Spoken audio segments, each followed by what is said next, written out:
তৈরি হয়ে গেছে আমার নতুন স্বাদের দই কাতলা। অবশ্যই একদিন বাড়িতে ট্রাই করবেন আর আমাকে কমেন্ট বক্সে জানাবেন যে কেমন লাগলো। এখানে আমি কাতলা মাছ নিয়েছি, নিয়ে শুধু লবণ দিয়ে এটাকে আমি মিনিট 5 মাখিয়ে রাখবো।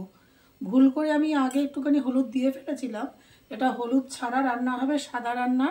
আপনারা, আমি অভ্যাসবশত একটুখানি হলুদ দিয়ে ফেলেছিলাম কয়েকটা মাছে, ওই হলুদ দেবেন না, শুধু লবণ মাখিয়ে 5 মিনিট রেখে দেবেন। টক দই নিয়েছি মাছের পরিমাণ অনুযায়ী। আমি এখানে এটা কতটা আছে, কতটা দেবো, 250 বোধ হয়, 250 টক দই দিয়ে দিলাম। এটার উপরেই গ্রেভিটা হবে। আর দিয়ে দিচ্ছি 1 চামচ চিনি, বড় চামচের 1 চামচ চিনি দিয়েছি। আর দেবো একটু সামান্য পরিমাণে জল দিয়ে আমি ভালো করে এটাকে মিশিয়ে আগের থেকে এটাকে তৈরি করে রাখবো, যাতে চিনিটা আর দইটা যেন ভালো করে ফেটিয়ে যায়।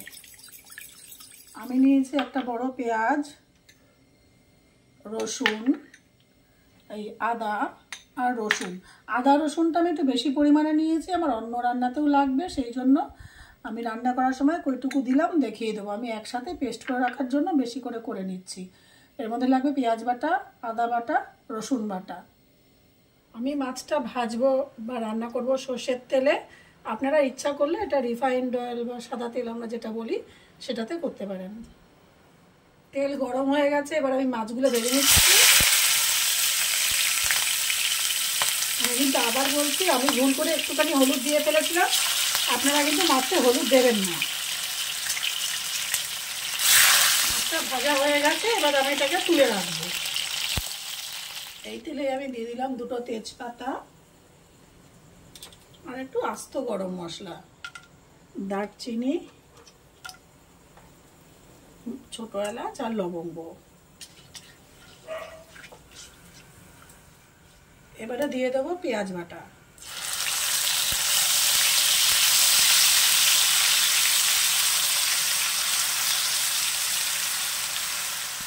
দিয়ে দিচ্ছি 1 চামচ রসুন বাটা আর 1/2 চামচ মতো আদা বাটা। আর দিচ্ছি এখানে 4-5টা আমি কাঁচা লঙ্কা বেটে রেখেছিলাম, দিয়ে দিচ্ছি কাঁচা লঙ্কা বাটা। দিয়ে এই কাঁচা গন্ধটা না যাওয়া পর্যন্ত এটাকে একটু কষিয়ে নেব লো ফ্লেমে।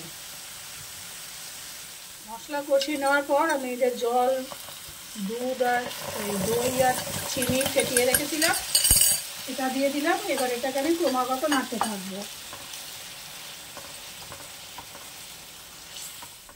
দেব পরিমাণ মতো লবণ, দিয়ে এটাকে ভালো করে আবার কষিয়ে নেব। ঝোল ফুটে উঠেছে, এবার দিয়ে দিলাম ভাজা মাছগুলো। এটা বেশি ঝোল ঝোল খায় না, এটা গামাখাই হয়। এবার আঁচটাকে বাড়িয়ে দিয়ে এটাকে ফুটতে দেবো কিছুক্ষণ। একটু উল্টে উল্টে দিলাম। দিয়ে দিচ্ছি গরম মশলা গুঁড়ো আর সাথে দেবো একটু ঘি।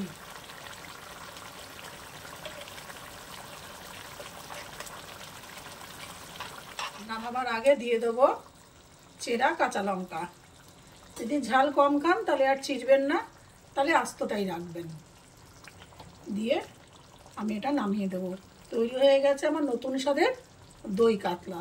অবশ্যই একদিন বাড়িতে ট্রাই করবেন আর আমাকে কমেন্ট বক্সে জানাবেন যে কেমন লাগলো।